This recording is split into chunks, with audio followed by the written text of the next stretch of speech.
Welcome back to Another Thing. I'm Larry Menti. We continue our conversation now on the Democratic National Convention coming to Philadelphia with Michael Simons, who covers New Jersey politics and the State House in Trenton for Gannett Newspapers. Thank you, Michael, for being here. I want to talk about the economic impact to start off with for the whole area, but let's start with Philadelphia for a second, because these cities fight so hard to get these conventions. They put a lot of marketing time into it and millions of dollars to market to get selected. And then when they get it, there is a cost to that. They have to pay police overtime, many of the sanitation workers have to pay overtime, there's security.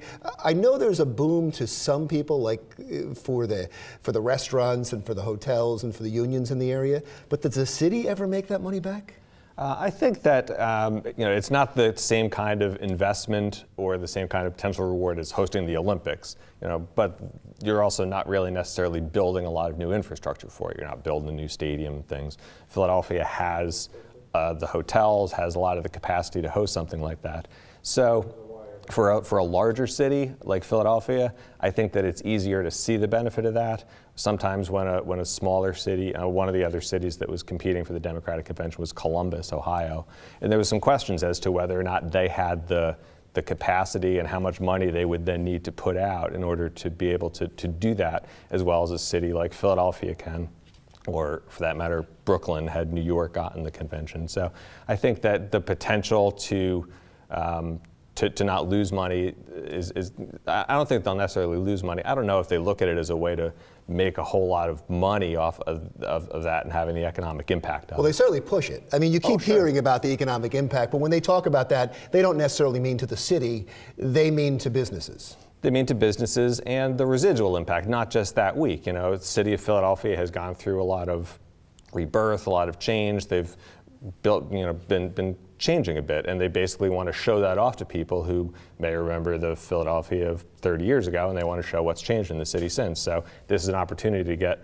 a ton of people in from all over the country and see not only what's new, but obviously for Philadelphia, what's old and historic and part of American So it's a multi-million, the marketing continues then? Oh, sure. This is, it's the idea isn't just to benefit that week, it's to then build from there. And bring more conventions into town and more business into town. Now we talk, I questioned, I guess in the first question to you, whether the city makes that much as a government, but certainly businesses in the area make money. Sure, the businesses will do well. I mean, the convention itself will run from Monday to Thursday, but people start arriving well in advance of that, not just the people participating in the convention, but the national and international media that comes there. So the hotels will be booked, the restaurants that week, and for before that also, as it builds up to having a convention.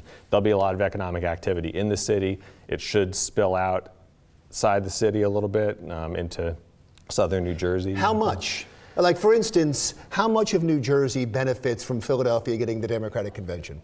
Right. When the Republicans came to Philadelphia in 2000, a lot of the state delegations were assigned to the hotels on the New Jersey side, including the New Jersey delegation. They stayed in Cherry Hill, and a lot of other states. But they don't party there. They don't go to the restaurants necessarily there. They probably want to go into Philly. Right. So they're eating some. They're doing some of that. They're going into Philadelphia. The convention itself, the delegates who are in the area, they have breakfast meetings, and then there's the stuff at night that's on television. And then in the middle, there's a lot of, almost like going to any convention, some of it's casual, you have some downtime and things like that. So there'll be the opportunity for day trips out to the shore, out to Atlantic City, and different things like that. So certainly it's a much bigger deal in Philadelphia, but there'll also be, both in the Pennsylvania suburbs and the New Jersey suburbs, at least some residual benefit to it. There is some rise in stature for politicians in Pennsylvania and in Philadelphia.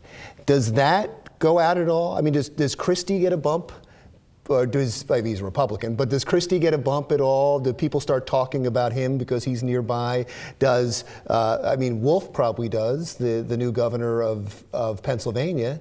I think Delaware, are they affected? Right. I mean, if they put on a good convention, the mayor, the governor of Pennsylvania wind up getting some of the reflective credit for that.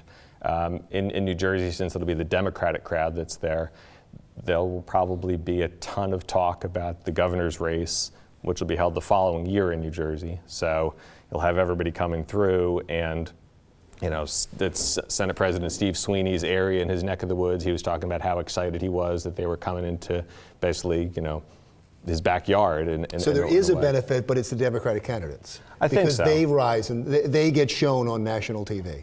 Right, and since say Governor Christie were to be the Republican candidate for president, then there would be a lot of talk and attention paid to him. But if he's not the candidate, I don't know in a Democratic crowd if you'll wind up hearing much of that. Yeah, he'll be on the trash heap at that point. National politics, not in state politics. Is he running for president? Is there any question at this point that he's running?